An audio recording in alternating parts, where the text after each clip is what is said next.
हरिहत सिद्ध सूरी उपाध्याय साधु सर्व अर्थ के प्रकाशी मांगलिक उपकारी है। तिनको स्वरूप जान राग ते भई जो भक्ति काय को नवाई स्तुति को उचारी।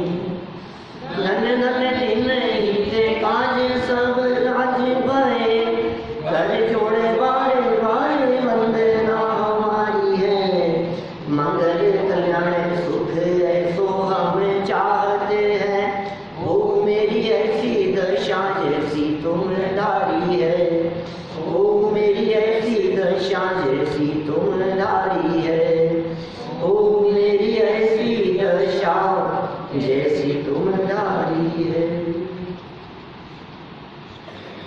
शत्रचूड़ामणि नामक इस ग्रंथ के आधार से श्रावक के व्रतों की चर्चा चल रही थी। गुण व्रत और शिक्षा व्रत के स्वरूप की चर्चा को पूर्ण कर लेने के उपरांत अब अणुव्रतादि की महिमा, यहाँ से बात को अपने को आगे बढ़ाना है।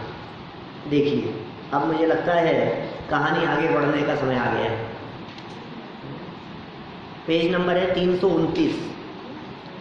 अणुव्रति व्रतैरेतैर् क्वचित् देशे क्वचित् क्षणे महाव्रती भवेत् तस्मात् ग्राह्यं धर्मं गारिणाम। लो, यहाँ भी कह दिया इन्होंने, जो कल हमने रत्नकरण श्रावकाचार्य की बात कही थी ना, उस बात को इन्होंने यहाँ भी कह दिया है। बहुत सुंदर बात है। अणुव्रती श्रावक इन व्रतों से किसी देश व किसी समय में उपचार से महाव्रती हो जाता है। इसलिए गृहस्थ धर्म का ग्रहण करना चाहिए। महाव्रती कल कही थी ना, रत्नकरण श्रावकाचार्य ने ऐसा प्रयोग करके बतलाया है समंत भद्राचार्य देव ने कि दूसरे क्षेत्र काल की दृष्टि से वो महाव्रती हो जाता है। और मूल श्लोक में कह रहे हैं महाव्रती भवेत्, मतलब ये किसी के घर की बात नहीं है, ये आचार्यों की बात है। आचार्य देव कितना स्पष्ट शब्दों में कह रहे हैं महाव्रती भवेत्। किसी देश के लिए वो महाव्रती हो गया, किसी काल के लिए वो महाव्रती हो गया, एक लिमिटेड टाइम के लिए वो महाव्रती हो गया। कौन? जिसने इन व्रतों को अपने जीवन में पालन किया, उसकी बात चल रही है। जिस व्यक्ति ने अपने जीवन में इन व्रतों को पालन किया वो स्वयं में ही महाव्रती व्रत हो जाता है। देखिए सरल अर्थ, अणुव्रती अर्थात देश विरत श्रावक इन गुणव्रत और शिक्षा व्रतों के कारण किसी अनुकूल देश और योग्य काल में महाव्रतधारी अर्थात मुनिराज भी हो सकता है। अतएव हे कृषक, तुम श्रावक धर्म को स्वीकार करो, तुम्हारा कल्याण होगा। मैंने किसान का तो बहाना है जी, उपदेश तो हमें देना है। कह रहे हैं किसान को कि तुम श्रावक धर्म को अंगीकार करो। सच्चाई है कि हमें कहा जा रहा है कि तुम मुनि धर्म तो अंगीकार करोगे तब करोगे, पहले श्रावक तो बन जाओ। सबसे पहले इस बात को तो स्वीकार करो कि मुझे सच्चा श्रावक तो बनना है, जैन श्रावक तो बनना है मुझे। मेरे जीवन में इस प्रकार की वृत्ति होनी चाहिए जिससे मैं जैन धर्म को बदनाम न करूं, जैन धर्म लज्जित न हो, जैन धर्म की महिमा सारे जगत में प्रवर्तित रहे। हमारा आचरण कैसा होना चाहिए, हमारा बाह्य जीवन किस प्रकार का होना चाहिए, वो चर्चा यहाँ इन्होंने कही है। इससे तुम्हारा कल्याण होगा। देखो सरल अर्थ, अणुव्रती अर्थात देश विरत श्रावक, अणुव्रती की चर्चा चल रही है। देश विरत श्रावक इन गुणव्रत और शिक्षा व्रतों के कारण किसी अनुकूल देश और योग्य काल में महाव्रतधारी अर्थात मुनिराज भी हो सकता है। अतएव हे कृषक, तुम श्रावक धर्म को स्वीकार करो, तुम्हारा कल्याण होगा। माने यदि तुम ये चाहते हो कि मेरा भला हो, यदि तुम ये चाहते हो कि मेरा कल्याण हो, तो इकट्ठा करने में कल्याण नहीं है, संयम लेने में कल्याण है। ये मनुष्य जीवन संयम के लिए मिला है, ये मनुष्य जीवन साधना के लिए मिला है। ये मनुष्य जीवन व्यर्थ खोने के लिए नहीं। यदि आप ये चाहते हो कि अपना कल्याण हो तो क्या करें बताओ? कि धीरे धीरे समेटो अपने उपयोग को।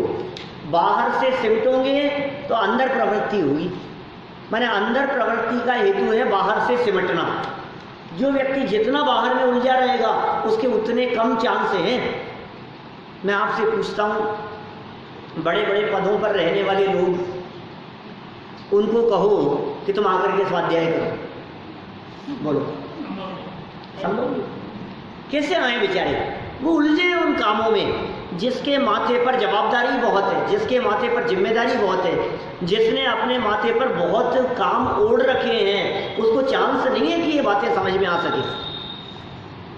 बड़े बड़े बिजनेसमैन जिनकी खूब फैक्ट्रियाँ चलती है, जिनके लंबे चौड़े काम हैं, ऐसे लोगों को कहो कि भैया तुम थोड़ा समय निकालो, बोले यार फुर्सत ही नहीं है, टाइम ही नहीं है, क्या करें? उलझे रहते। और कहते हैं यदि तुम ये चाहते हो आत्म कल्याण करना तो तुम थोड़ी सी निर्वृत्ति लो, थोड़ा बहुत समय तो निकालो, किसी और के लिए नहीं, अपने आप के लिए। कहाँ कहाँ फंसे रहोगे, कहाँ कहाँ उलझे रहोगे? जगत की उलझनें बहुत हैं, उन सर्व उलझनों से छूटकर तुम एक बार आत्म कल्याण का संकल्प तो लो। और क्या संकल्प लेना है? कि जानना है अपने आप को। और उपाय क्या है? कि अणुव्रत लो, गुणव्रत लो, शिक्षाव्रत लो, इससे उपयोग सिमटता है, सिमट करके अंदर आता है। आपने भी बोला ना, जान लो, जानने से क्या सुखी हो जाएगा? यही सुखी, केवल जानने से सुखी हो जाएगा। अपने आप को जानने से सुखी होता है, क्योंकि जानने का अर्थ अकेला जानना नहीं होता, जानने में अपनापन गर्भित होता है। अपने आप को जानने का मतलब ऐसा पर गए जैसे थोड़ी ना जानता है। अपने आप को जानने का मतलब अपने को जान के अपने में अपनापन, इसका नाम सम्यक दर्शन। अपनेपन से जाना मतलब हम जब किसी व्यक्ति के बारे में कहते हैं कि बोलो आप अजय जी को जानते हो कि नहीं, अरे तो जानते हो ना, क्यों नहीं जानते? तो कैसे जानते हो आप? अपनेपन से जानते हो। और यदि हम ये कहें कि मतलब वसुंधरा राजे को या आपने जो है मोदी को जानते हो कि नहीं? हाँ जानते हैं, इसमें क्या है, सभी जानते हैं। अब वो जानने में वो बात नहीं है जो अपनेपन में है, इसमें अपनापन है। तो अपनेपन से जानने की बात है, अपने आप को जानने की प्रेरणा यहाँ दी गई है। और ये शिक्षा दी गई है कि भाई जितना संभव हो सके अपने जीवन को व्रत और नियमों में बांधने का प्रयास करो, संयमित करो अपने जीवन को। बिना ब्रेक की गाड़ी के समान नहीं, बिना लगाम के घोड़े के समान नहीं। छोड़ो मत, ऐसे बंधन मत समझो इसमें आनंद की अनुभूति करो, इसमें आनंद है। देखिए विशेषार्थ पढ़ता हूँ यहाँ 330 नंबर पेज पर। विशेषार्थ, सुखार्थी एक सामान्य कृषक के सामने आने पर, सुखार्थी एक सामान्य कृषक माने वो जो सामान्य किसान था वो सुखार्थी था। सुखार्थी माने सुख प्राप्त करने का इच्छुक। सुखार्थी माने जिसको सुख चाहिए, जो सुख की इच्छा से सामने आया है, सुख ही जिसका अर्थ माने प्रयोजन है। ऐसे किसान के सामने आने पर जीवंधर कुमार को उसे उपदेश देने का भाव उत्पन्न होता है।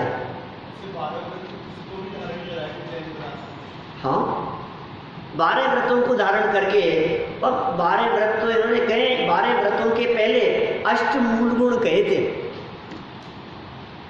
आपको ध्यान होगा हमने 2-4 दिन पहले ये बात कही थी, अष्ट मूल गुणों को धारण करा के जैन बनाया जाता है। जैन बनाने की प्रक्रिया है।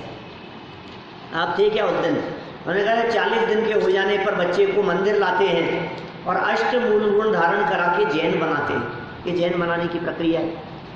तो कहते हैं आज से ये जैन हो गया, आज से ये जैन बना है। वास्तव में जैन कुल में जन्म तो 40 दिन बाद हुआ है, उससे पहले जैन नहीं था। ऐसा कहा जाता है, उससे पहले तो शूद्र जैसा है, क्या अछूत है। उससे पहले तो मंदिर आने के योग्य नहीं है, उससे पहले, उस दिन के पहले छूते ही नहीं है। तो इसका मतलब आप समझ लीजिए 40 दिन होने के बाद वो जब जिन मंदिर आया, अष्टमूल गुण धारण कराए गए, तो जैन बनाया गया। अभी हम जब अष्टानिका में दिल्ली थे, तो वैसे तो बहुत लोगों को नमोकार मंत्र सुनाया है, बहुत बच्चों को। उस दिन हमने वहाँ एक बालक को नमोकार मंत्र सुनाकर, जिन मंदिर पहली बार आया था 40 दिन का होकर के, हमने भरी सभा में उसके जैनत्व की घोषणा की और हमने ये कहा कि ये दिन याद रखने योग्य है, स्मरण करने योग्य है। वो जन्मदिन नहीं, जन्मदिन तो सारा जगत मनाता है, तुम्हें क्या दम है उस जन्म में, तो जन्म ले लिया था तुमने। असली जन्म जो जैन कुल में हुआ है वो है, वो दिन याद रखो, उस दिन को उत्साह से मनाओ। ये वो दिन था जिस दिन मैं पहली बार मंदिर आया था, ये वो दिन था जिस दिन मैंने अष्टमूल गुण धारण किए थे। ये दिन जीवन पर्यंत उस बालक को मनाते हुए याद दिलाएगा कि मुझे मद्य मांस मधु का सेवन नहीं करना है। ये जीवन पर्यंत उस बालक को याद दिलाएगा कि मैं श्रावक हूँ, मुझे अष्टमूल गुणों का पालन करना है। मैंने जैन कुल में मेरा जन्म हुआ। मैंने विचारणीय बात है भाई, विचारणीय बात है, उसके जीवन के लिए प्रेरणा है। प्रेरणा है, कितना महत्वपूर्ण दिन है वो लाइफ का। हम जिसे मनाएं, समझ लो आप जो भी जन्म जिस दिन हुआ है उसमें क्या क्या कर लिया आपने, क्या हासिल हो गया, बताओ मुझे क्या कर लिया उस दिन से। जन्मदिन जन्मदिन जन्मदिन करते रहो, लोग बधाई देते रहे, शुभकामनाएं, क्या दम है भाई साहब, अनंत बार लिए हैं ऐसे जन्म। बधाई का बिगाड़ हो गया, बधाई सही बात है, वो सब खूब होने लग गए हैं इस तरह की। तो सामाजिक विकृतियों के बारे में चर्चा क्या की जाए। बाबूजी ने कैसे बोला कि जो शादी का मनाते हैं वो पहले ही तो मंदिर तो है ही, और मंदिर को मदिरा पिला दो। हाँ वैसे ही, हाँ ताही पिलावे वारुणी कहो कौन उपचार, तो बहुत सुंदर पंक्तियाँ थी इस तरह की, पुराने किसी कवि की लिखी हुई। हमारे वो गुलाबचंद जी थे ना प्राचार्य जी, संस्कृत कॉलेज के प्राचार्य थे, पूर्व प्राचार्य पंडित गुलाबचंद जी छावड़ा ही थे, तो वो सुनाया करते थे। उनके साथ में बहुत रहा मैं और बहुत कुछ सीखा उनसे भी। वो सुनाते थे इस तरह की, वो पूरी घटना मुझे याद नहीं आ रही। वो बंदर, और उस बंदर को शराब पिला देवे और शराब पिला करके उसकी पूंछ में आग लगा देवे और उसको टीन वीन पे कहीं छोड़ देवे, फिर वो देखो कैसे उपद्रव मचाता है। तो ऐसी हालत है उन लोगों की जो लोग पहले ही विषय कषायों में रचे पचे हैं, और उन लोगों को इस तरह के विषय कषाय से पोषित आयोजन और उनको और अधिक प्रेरित करने वाले लोग, ये मानो उसको शराब पिला करके पूंछ में आग लगाने जैसा काम करते हैं ऐसा।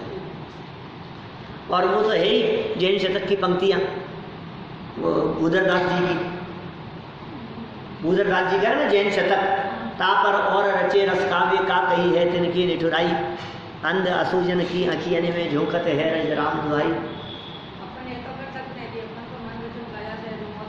हाँ सावधान रहो साहब। इसलिए मैंने कहा यदि आपको मनाना है तो आप वो दिन मनाओ। क्या भैया अब अपना तो याद नहीं क्या? लेकिन आपके यदि बच्चे पोते यदि और होते हैं आगे जो भी होंगे परिवार में, कम से कम आप उनको तो वो दिन तारीख स्मरण करा करके याद दिला सकते हो। प्रति वर्ष उस बालक को, अभी तो 2-3 साल भर का होगा, फिर 2 साल का होगा, फिर 4 साल का होगा, कम से कम 8 साल का होने के बाद प्रति वर्ष उसे वो याद दिलाओ कि तुझे पता है ये तेरा जन्मदिन नहीं है, ये तेरा जैनत्व जन्मदिन है, ये तेरा जैन कुल में जन्म का दिवस है, ये वो दिन है जिस दिन तू जैन बना था, ये वो दिन है जिस दिन तुझे 8 मूल गुणों के पालन करने की प्रतिज्ञा दिलाई थी, जब तुझे मद्य मांस मधु और पंच उदंबर फलों का त्याग कराया था। और ये त्याग कराया था तुझे जैन बनने के लिए। तू जीवन भर ध्यान रखना इस दिन को, और प्रति वर्ष इस दिन जिन मंदिर में जिनेंद्र देव के सामने आगे 1 साल के लिए अष्टमूल गुणों के पालन की प्रतिज्ञा लेना।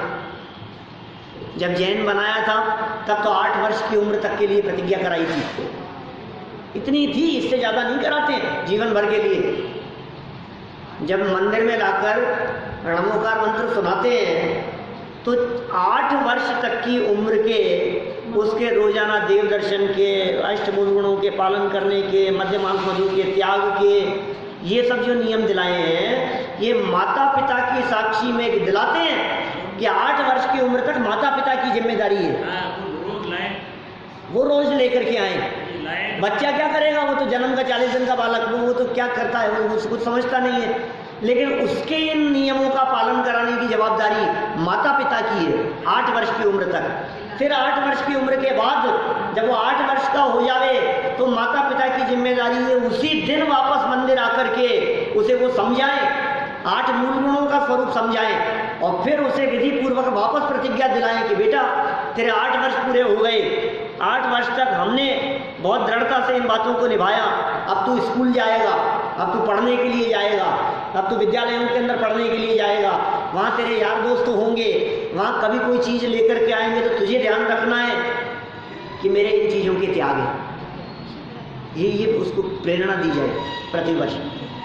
तो ये जैन बनाने की प्रक्रिया की चर्चा चल रही है। आपने पूछ लिया इसलिए इतनी बात कही मैंने। अणुव्रतों का पालन करके जैन नहीं, अष्ट मूल गुणों का पालन करके जैन। बच्चों को ये भी सिखा देना कि भाई धाम में जा रहे हैं तो मेरी भांजी है, इतनी 5 साल की, सही, बिल्कुल बिल्कुल। सब बच्चे, हमारे बच्चे ने कभी नहीं खाया आज तक। कितनी जगह पर, मैं छोटा सा था तब से आर्यव ने कभी किसी स्कूल में कभी किसी के टिफिन से कुछ खाया हो, कहीं किसी के घर गया हो तो कुछ खाता ही नहीं है। मैं 2-4 साल का था ना, जब से जबान से बोलना आता था तब से पूछता था इसमें आलू तो नहीं है, मैं नहीं खाता, ये चीज़ मैं नहीं खाता, ये केक मैं नहीं खाऊंगा, ये बाजार का आया होगा मैं नहीं खाऊंगा, बचपन से है।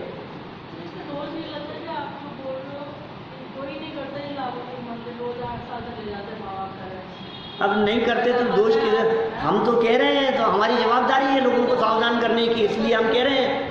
लोग कम से कम, हम तो इतना जानते हैं जितने लोग यहाँ 50 लोग बैठे थे, इतने लोग तो कम से कम समझें। और इतने लोग यदि पालन करेंगे तो 50 परिवार सुधरते हैं भाई साहब। और 50 परिवार नहीं, उनकी बहन बेटियाँ, परिवार, नाना मामा, सब परिवारों के अंदर सब सुधरता है, गाँव सुधरते हैं। धीरे धीरे तो बढ़ती है ये चीज़। ऐसा किया जाना चाहिए, ये दिवस मनाया जाना चाहिए, ठीक है।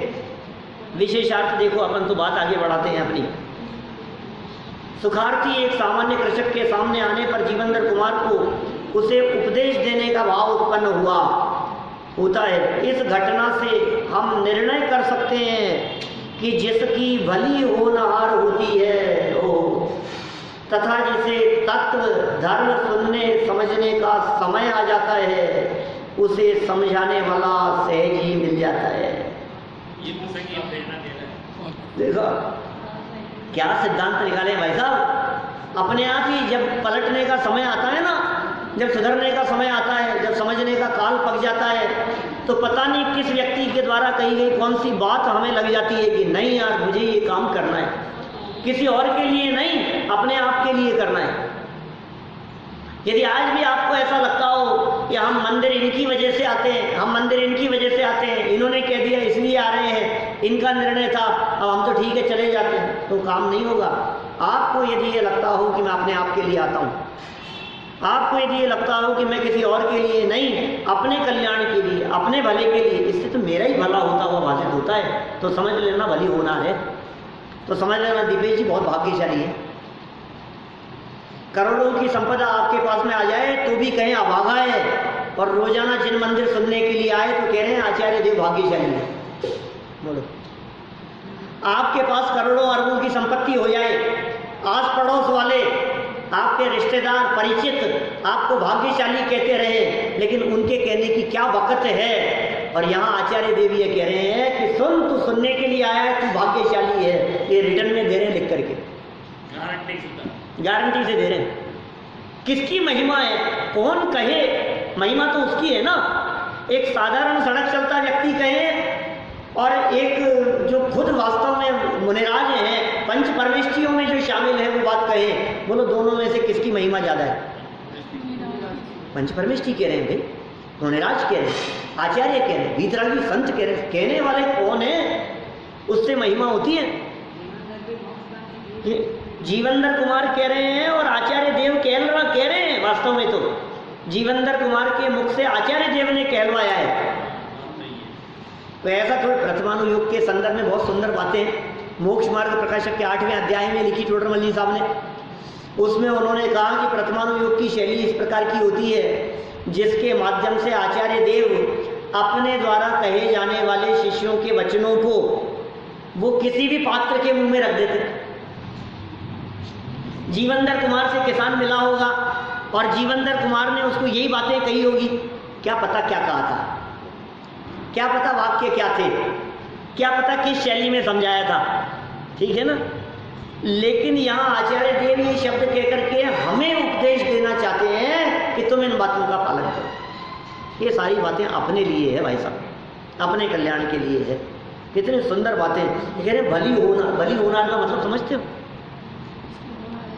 होनार भली है भाई साहब, समय पे डॉक्टर मिल गया, कहते हैं ना ऐसा। अरे भाई साहब बहुत भली होनार है, छुट्टी के दिन था, कोई डॉक्टर सारे छुट्टी पर थे और इमरजेंसी केस में चले गए और बहुत सही डॉक्टर मिल गया भाई साहब, वो तो किस्मत भली है आपकी। सड़क पर चलते हुए आपको अचानक वो तो टाइम पर कोई व्यक्ति उठा करके ले गया, भली होनार है। किन किन बातों में हमारे को होनहार भली नजर आती है जैन साहब? दुनिया में कहाँ अपने को लगता है भली होनहार है साहब, भली होनहार है साहब। अरे साहब ये तो आज के समय में भी आपके 22-25 साल के बच्चे भी आपका कहना मानते हैं। यार आप तो बहुत भाग्यशाली हो यार, इस उम्र में भी आपके बच्चे कहना मान रहे हैं, आपसे पूछे बिना नहीं जाते हैं, आप बहुत भाग्यशाली हो। सुनो ये कह रहे हैं जिनवाणी कान में पड़े, ये भाग्य है, सद्भाग्य से मिलती है। बड़े भाग्य से हमको मिला जिंधरम, बड़े भाग्य से हमको मिला जिंधरम। बोलो समाज में कितने जैन कुल में पैदा होने वाले लोग हैं जो जिनवाणी सुन रहे हैं?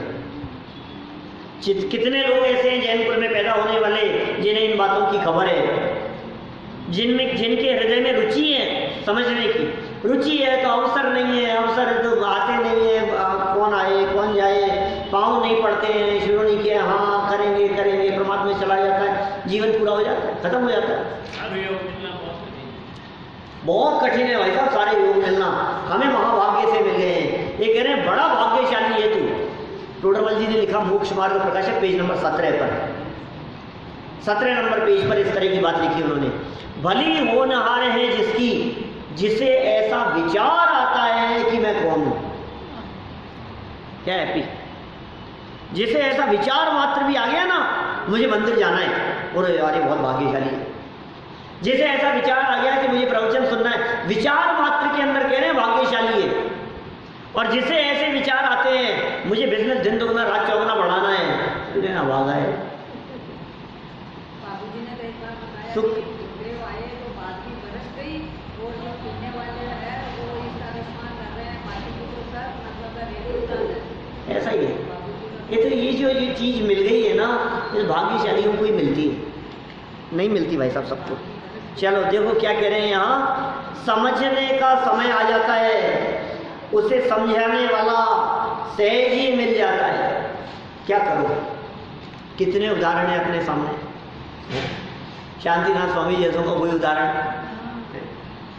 कितने समझा रहे हैं, गाली नहीं आया समझने का। तुम आत्महत्या कर लोगे तो समझ में आएगी उसे।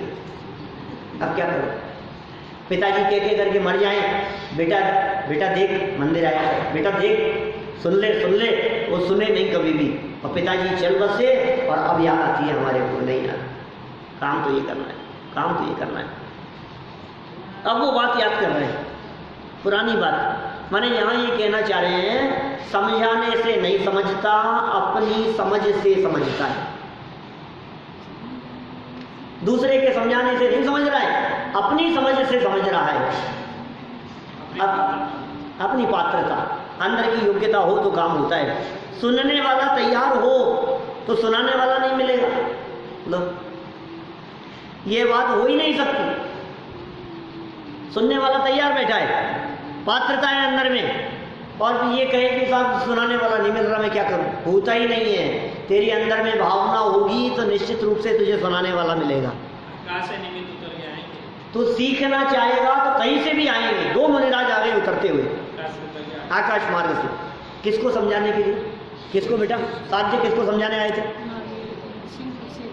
शेर को समझाने के लिए आए थे। महावीर भगवान का जीव कहाँ से उतर करके आए थे, क्या कर रहा था? और कोई व्यक्ति 5 मिनट पहले वहाँ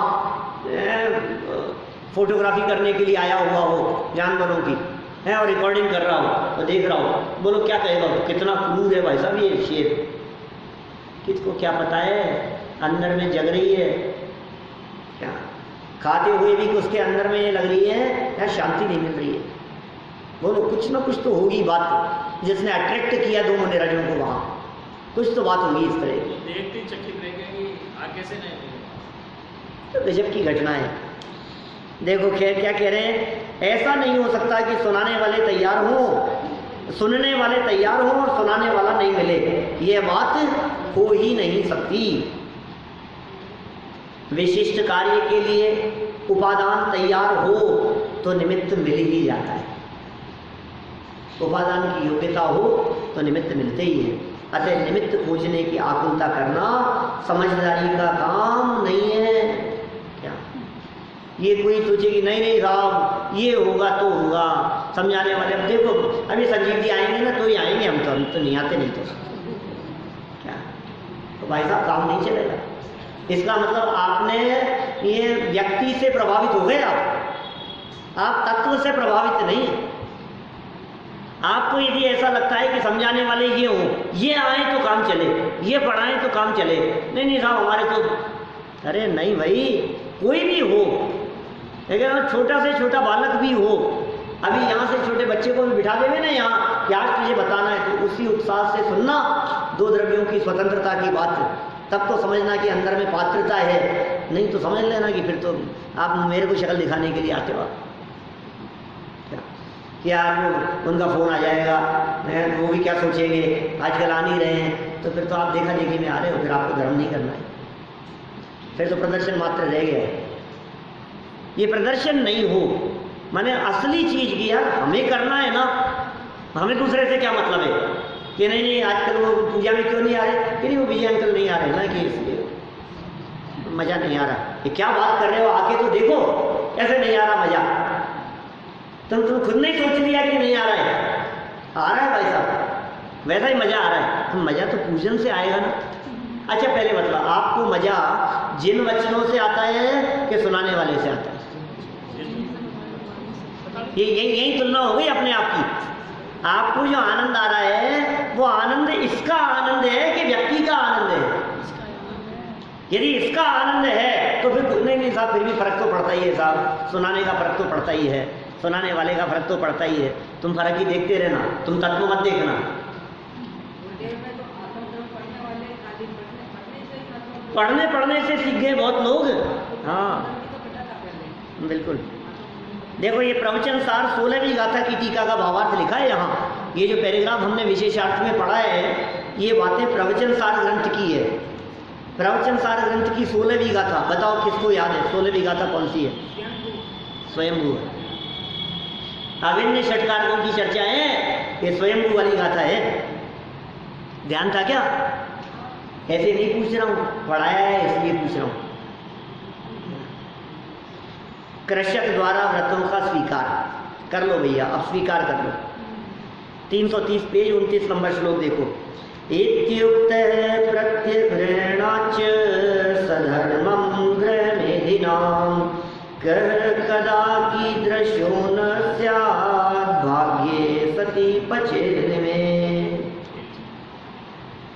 इस प्रकार उपदेशित उस किसान ने गृहस्थ धर्म का स्वीकार किया। जैन तो नहीं होगा वो, क्या पता कौन सी जाति कुल धर्म वाला हो, क्या फर्क पड़ता है, लेकिन उसने इन बातों का स्वीकार किया। निश्चय से उत्तम भाग्य के उदय होने पर भाग्य सती बचेली में क्या क्या कह रहे हैं बोलो? उत्तम भाग्य के उदय होने पर कौन किस समय कैसा नहीं हो जाता है। लग रहा है समय आ गया है, अब समय आ गया है, अब समय दूर नहीं है, अब भाग्य उदय हो गया है, अब बहुत अच्छा समय आ गया है। लोग कहते हैं साहब हम कौन से काल में आ गए। अरे साहब ये तो काल बहुत खराब आ गया है, इस काल में तो हम भी कौन से काल में आ गए। इस काल में मोक्ष ही नहीं होता, इस काल में श्रेणी नहीं चढ़ते, इस काल में भगवान नहीं बन सकते, इस काल के अंदर उत्तम शयनन नहीं है, इस पंचम काल में, इस दुखमा काल में आकर के जन्म लिया है हमने। हम तो बहुत भाग्यहीन है। कि सुनो, भाग्यहीन मत समझो, हम बहुत भाग्यशाली हैं जो हमें ये तत्व मिल गया है। किस समय कैसा नहीं हो जाता, भाग्य है भाई साहब आपका। आप कैसे हो गए हो, आपकी सोच विचार और चिंतन कितना बदल गया है, ये सही दिशा में बदल रहा है, इसका मतलब सद्भाग्य। वर्तमान विचारों को देख करके भविष्य का अनुमान लगाया जाता है। किसके साथ में भविष्य में क्या घटने वाला है, इसका आधार क्या है, इसका क्या आधार है कि किसका भविष्य कैसा होगा। जिसका वर्तमान अच्छा है उसका भविष्य अच्छा होता है। वर्तमान देख करके भविष्य का अनुमान लगता है। वर्तमान में जो आत्म कल्याण के पथ पर चल रहा है उसके भविष्य में अनंत काल तक सिद्ध दशाएं।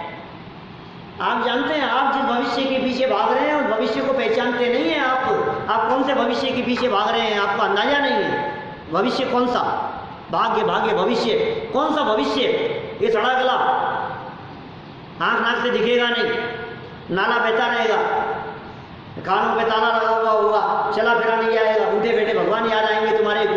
ऐसा भविष्य, उस भविष्य के लिए जब पेट में आंखें काम नहीं करेगी, मुंह में दांत काम नहीं करेंगे, आंखों से दिखाई नहीं देगा, बच्चे पोते बहुएं दुत्कारेंगी, वो बुढ़ापा, उस समय के लिए उस भविष्य की सोच रहा है। कि सुन भाई, उसके आगे भी भविष्य है, अनंत भविष्य है उसके आगे, उसका क्या होगा। सच्चा भविष्य तो ये तत्व समझने वालों का बनता है। उज्जवल भविष्य, सुखमय भविष्य, साधी अनंत काल के लिए सिद्ध दशा की प्राप्ति, साधी अनंत काल के लिए वो भविष्य है हमारा। क्या फ्यूचर है, लोग कहते हैं इनका क्या फ्यूचर है, आप कौन से रास्ते पे लगा रहे हैं, इसका फ्यूचर क्या है, कौन सा फ्यूचर, क्या भैया तुम जिस आर्थिक दृष्टि की बात कर रहे हो उसमें सुख की गारंटी नहीं है। और हम जिस आर्थिक दृष्टि की बात कर रहे हैं यहाँ, आर्थिक कौन से, आर्थिक माने पैसा नहीं, हम जिस संपदा की बात कर रहे हैं वो शाश्वत संपदा की बातें हैं। इतना सुंदर नीचे लिख दिया, भाग्य उदय होने पर, उत्तम भाग्य के उदय होने से, नीतिकार कह रहे हैं निश्चय से उत्तम भाग्य के उदय होने पर कौन किस समय कैसा नहीं हो जाता है। भाग्य उदय होगा तो व्रत अंगीकार करोगे, और अभागापन होगा तो मैं नहीं कर रहा यार, मुझे नहीं करना, चला जाएगा उठ कर। सद्भाग्य जागृत होने वाले लोगों को ही ये बातें पसंद आती है, भाग्यशालियों को ये बातें पसंद आती है, अभागों को पसंद नहीं आती। आप वर्षों तक कहते रहो, समझ में नहीं आएगी। हाँ, समझ सुधरने का काल आ गया, आ जाएगी समझ में, निर्णय आपको करना है। बोलो, देखो सरल आप पढ़ते हैं। उपयुक्त प्रकार से कृषक ने जीवनधर कुमार से धर्म का उपदेश सुनकर श्रावक के व्रतों को स्वीकार किया। यह योग्य ही है। क्या यह बात योग्य ही है कि पूर्वबद्ध पुण्य कर्मों के उदय आने पर, पुण्य का उदय आ गया क्या, सब अब ये पुण्य का उदय आ गया। अब देखो कौन कब और कैसा महान बनेगा ये कह नहीं सकते हम। और साहब कुछ भी नहीं था इनके पास, तो आज देखो कहाँ से कहाँ पहुँच गए। कैसे पहुँच गए, भाग्य से पहुँच गए, पुण्योदय से पहुँचे। किसके कब उदय बदल जावे, कल करेंगे चर्चा वहाँ जवाहरनगर में। समय कब किसका कहाँ बदल जावे पता नहीं। बुरे समय से अच्छा समय आ जाए, अच्छे समय से बुरा समय आ जावे, ये पुण्य पाप में बदल जावे, ये पाप पुण्य में बदल जावे, कुछ ठिकाना नहीं है। इसलिए प्राप्त संपदा और पद को पाकर गर्व अभिमान करने की जरूरत नहीं है। वर्तमान परिस्थिति को देखकर दीनहीन होने की जरूरत नहीं है। यदि परिस्थिति खराब है तो दीनता लाने की जरूरत नहीं है, और यदि परिस्थिति बहुत अच्छी है तो अभिमान करने की जरूरत नहीं है, क्योंकि समय नहीं लगता, समय बदल जाता है। क्या ये कैसा वाक्य बन गया एकदम जो सबको याद हो गया। समय नहीं लगता, समय बदल जाने। कब समय बदल जाए क्या पता भाई साहब, कब दिन फिर जाए, कब उदय बदल जावे। एकदम अच्छी भली परिस्थितियां, ये क्या हो गया, ये क्या हो गया, सोचते रह जाओगे आप। इसलिए परिस्थितियां बदलने की तरफ ध्यान मत दो, उपयोग बदलो, क्या परिणाम बदलो अपने। पुण्य का उदय आने पर, पुण्य कर्मों के उदय आने पर कौन कब और कैसा महान बनेगा ये कह नहीं सकते। साधारण मनुष्य भी अकल्पित महानता को प्राप्त कर लेता है। साधारण से साधारण व्यक्ति भी अकल्पित ऐसी महान अवस्था उसके जीवन में प्रकट हो जाएगी। साधारण व्यक्ति था, अरे था कुछ भी नहीं था, कुछ भी नहीं था इसके पास में, और कहां से कहां पहुंच गए। मोदी जैसा है चाय वाला। कितनी घटनाएं लाइफ में इस तरह की घटती हैं जिनको देख करके स्पष्ट ख्याल में आता है कि यार हमने सोचा भी नहीं था ऐसा हो जाएगा। कौन कर रहा है ये सब? उदय के से प्रभावित है सारी स्थितियां। देखिए यहाँ विशेषार्थ पढ़ के पूरी करते हैं अपनी बात को। एक कृषक किसान व्रती श्रावक हो गया। क्या बात कर रहे हो? एक किसान व्रती श्रावक हो गया और आप हम पहले आप हम अच्छे अच्छे लोग रोजाना मंदिर आने वाले, उनसे पूछो आप। ऐसे लोग भी मिलते हैं जो ये कहते हैं हम तो रोज नहीं जाते, कभी कभी जाते हैं। और ऐसे लोग भी मिलते हैं कि रोज रोज तो नहीं जाते लेकिन महीने में एक बार पदमपुरा जरूर जाते हैं। क्या महीने में एक बार महावीर जी जरूर जाते हैं, साल में एक बार शिखर जी का नियम ले रखा है हमने। तो ऐसे हैं मेरे परिचित बहुत सारे रिश्तेदार हमारे, क्या जिन्होंने नियम ले रखे हैं, साल में एक बार शिखर जी जाने का नियम है। आपका भी नियम है? कितने? 11 साल हो गए। अच्छी बात है। तो हम यहाँ क्या कह रहे हैं बोलो ये, और बोलो वो जिनके इस तरह के नियम हैं उनसे पूछो कि आप अष्टमूल गुणों का पालन करते हो क्या। आप उनसे पूछो कि आप सच्चे जैन हो क्या। नहीं, दीपेश जी की बात नहीं कर रहा हूँ।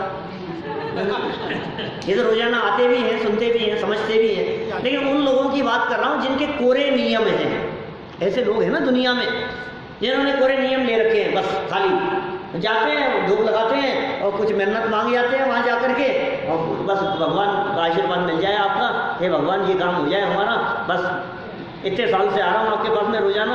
आपको तो 11 हुए हैं, मैं जिनको जानता हूँ उनको 25-25, 30-30 साल हो गए हर साल जाते हुए। अच्छी बात है। मैं शिखर जी जाने का निषेध, शिखर जी तो महान तीर्थ है अपना, लेकिन शिखर जी जाकर के भावनाएं ऐसी होनी चाहिए। अनंत जीवों ने यहाँ से निर्वाण की प्राप्ति की है। अनंत तीर्थंकर इस भूमि से मोक्ष गए हैं इस शिखर जी से। अनंत तीर्थंकर मोक्ष गए हैं वहाँ शिखर जी की भूमि से। कण कण पवित्र है वहाँ का। अनंत अनंत मुनिराजों की विहार स्थली रहा है।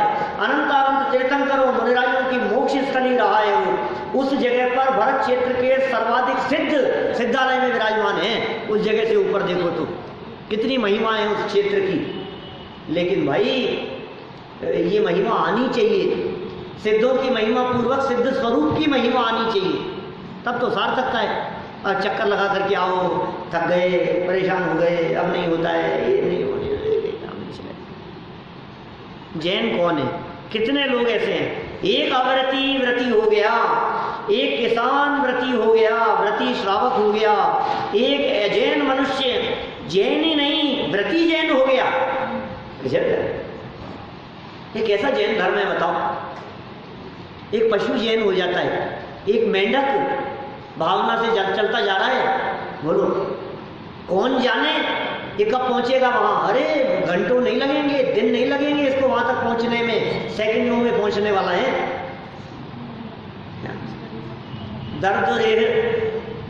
दर्द माने मेंढक। क्या है श्लोक, कहां से शुरू होता है?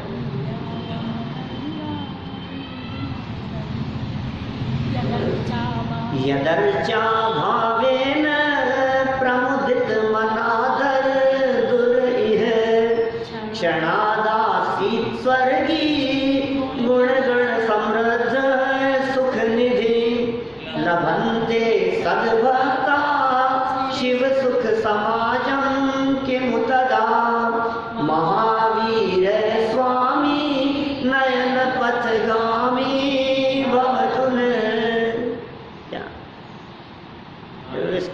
महावीर अष्टक स्तोत्र है जो अर्चा पूजन करने के भावों से क्षण मात्र में ही जो मेंढक का जीव जैन था सोचो आप, ये कैसे जैनियों की बात कर रहे हैं। एक हिरण का जीव वो जैन नजर आता है, एक हाथी का जीव सारे जंगल में उपद्रव मचा रहा है, मुनिराज को देखते ही व्रत अंगीकार कर लिया।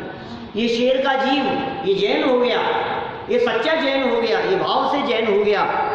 तो कैसे त्रियंचे हैं। वो सियार का जीव और रात्रि भोजन त्याग की प्रतिज्ञा की और बावड़ी में उतरना चल रहा है, वो पानी नहीं पिया उसने और प्राण त्याग दिए। देखो आप जीवों के भाव तो देखो।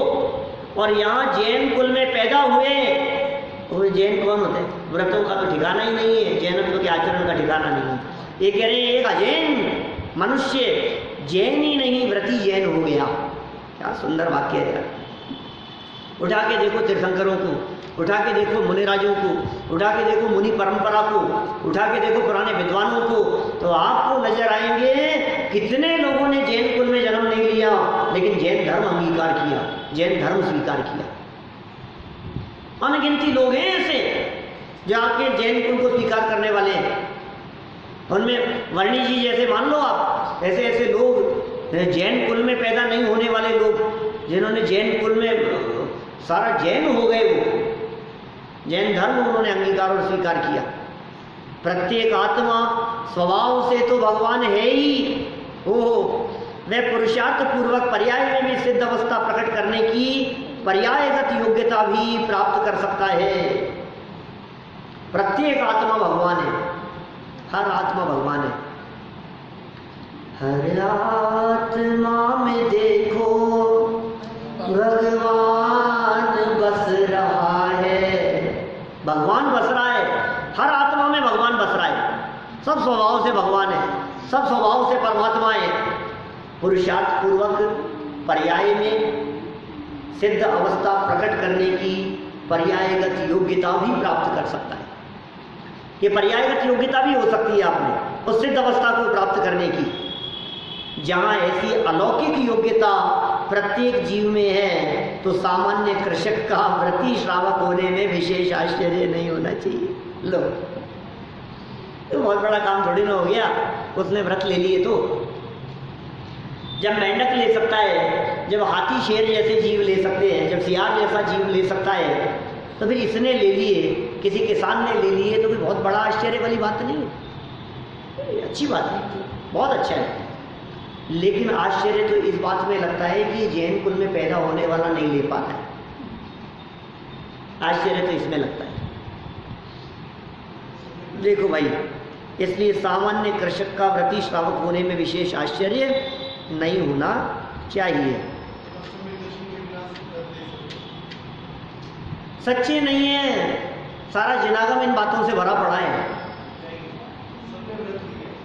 वे व्रत लिए हैं, लेकिन वे कौन कहता है कि वे सम्यक दृष्टि नहीं थे। जनागम में जहाँ जहाँ ये कथाएं दी हैं, जहाँ जहाँ पंचम गुण स्थान की चर्चाएं की है, वहाँ इस बात को गर्वित किया गया है। क्योंकि देखिए, एक बात बताता हूँ आपको, सम्यक दर्शन का मतलब है श्रद्धा और व्रत का मतलब है पालन करना। तो श्रद्धा पूर्वक पालन करेगा तो दृढ़ता से पालन हो पाएगा, और बिना श्रद्धा के पालन करेगा तो कैसे पालन होगा। मैं सम्यक तो छूट भी सकता है, सम्यक तो छूट के भी स्त्रियां हो सकती है ना। वापस स्त्री यदि हो गई हैं तो सम्यक दर्शन छूट गया उनका, तो स्त्री पर्याय में चला गया। लेकिन मेरा कहने का मतलब ये है, व्रत के पहले श्रद्धा जरूरी है। पॉइंट समझना आप, व्रत के पहले श्रद्धा जरूरी है। आप जो भी व्रत ले रहे हैं, व्रत में नियम है, आप लीजिए जो भी व्रत ले, लेकिन श्रद्धा पूर्वक लेना। श्रद्धा ऐसी नहीं कि अरे यार मैं तो अभी व्रत ले लिए मैंने, तो अब तो मेरा भला हो ही जाएगा। घर में बहुत संकट चल रहे थे तो हमने सोचा भक्तावर जी के 48 व्रत ले लो। भक्तावर जी के 48 उपवास कर रहे हैं, साल भर में हर अष्टमी चतुर्दशी को करेंगे इस तरह से, तो वो 48 उपवास भक्तावर जी के कर लिए। तो कोई पंचकल्याणक के कर रहा है, कोई नमोकार मंत्र के कर रहा है, कोई किस चीज़ के कर रहा है। उनसे पूछो क्यों कर रहे हो साहब, बड़ा संकट चल रहा है, थोड़ा सा इससे कुछ भला हो जाए। और क्यों कर रहे हो बताओ, करने वालों से पूछो। आपके मन में करने की, यदि आप निस्वार्थ भाव से करते हैं, श्रद्धा का मतलब ये है कि हे भगवान मैं निर्वृत्ति चाहता हूं।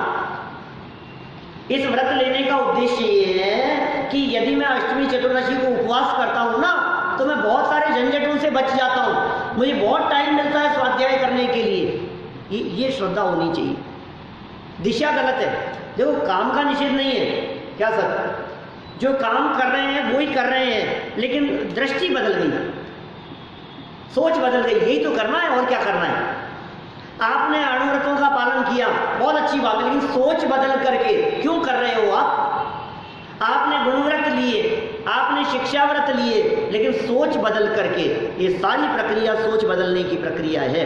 चलिए, अभिप्राय, सारा खेल अभिप्राय का है, पूरा का पूरा खेल अभिप्राय बदलना चाहिए। वो नहीं बदला तो फिर खत्म है सब। चलो अंतिम 2 लाइन पढ़ के पूरी करते हैं बात। बाह्य अनुकूल संयोग मिलाने में जीव का कुछ कर्तव्य नहीं है। वह तो पूर्वबद्ध पुण्य के उदयानुसार होता रहता है, इसमें कुछ कर्तव्य तेरी चल नहीं रही है, तो क्या चला रहा है? बाहर के संयोग मिला लो, इनको इकट्ठा कर लो, इसमें नहीं चल रही है तेरी, तो तेरा कर्तव्य क्या है? बताओ कर्तव्य क्या है? बोलो बोलो। 18 नंबर का श्लोक, अभी तो कितने 29 पे आए हैं। 18 नंबर के श्लोक में क्या कही थी? 7वें लंब का, इसी लंब का, निजात्म तत्व का स्वीकार ही कर्तव्य है। भूल गए इतना जल्दी? क्या जैन साहब, कितने 2-3 दिन चर्चा की थी अपन ने इसके बारे में। निजात्म तत्व का स्वीकार ही कर्तव्य है। बोलो पारस जी, आप आ रहे थे क्या उन दिनों? पता नहीं, 3 दिन किए एक लाइन पे चर्चा। ये कर्तव्य है अपना। कोई कहे भी साहब ये हमारा कर्तव्य है, ये हमारा कर्तव्य है। नहीं भैया, पहले में पहला कर्तव्य है, तू अपने आप को आत्मा स्वीकार कर। कि फिर क्या होगा? फिर जब तू अपने आप को आत्मा स्वीकार करेगा ना, तो अपने आप ही तुझे जगत के जीव भी आत्मा दिखाई देंगे। जब तुझे जगत के जीव आत्मा दिखाई देंगे तो त्रस्त जीवों की हिंसा नहीं हो सकती। जब तुझे जगत के जीव भी तेरे समान ही आत्मा दिखाई देंगे तो स्थावर जीवों की विराधना नहीं हो सकती। फिर पलेंगे व्रत दृढ़ता से, तो स्वीकार कर कि मैं आत्मा हूँ। तो इस तरह से हम सभी इन बातों को स्वीकार करके आत्म कल्याण के मार्ग पर बढ़ें, इसी भावना से बात को यही। हाँ।